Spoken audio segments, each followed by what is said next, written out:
Welcome.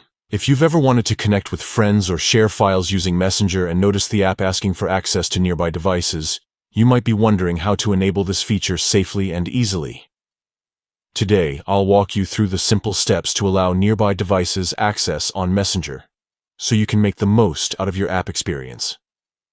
This guide is updated for the latest version, so you'll be ready to go in just a few minutes. Let's get started.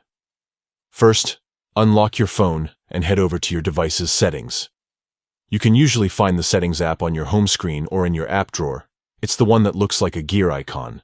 Once you're in Settings, scroll down until you see either Apps or App Management. The exact name might vary depending on your phone's brand, but it's generally found in the main list of options.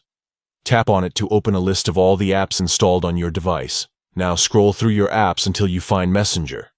If you have a lot of apps, you can use the search bar at the top to type in Messenger and find it more quickly.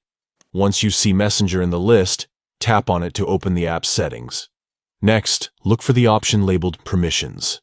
This section controls what Messenger is allowed to access on your device, like your camera, microphone, and more. Tap on Permissions to see all the available options. Here's the important part. Find the option called Nearby Devices. Tap on it and you'll see a few choices such as Allow, Deny, or Ask every time. To enable Messenger to connect with devices nearby, select Allow. That's it. Messenger now has permission to access nearby devices, making it easier to share and connect. Remember, you can always revisit these settings if you want to change your permissions in the future. Thanks for watching. And if you found this guide helpful, don't forget to like and subscribe for more tech tips. See you next time.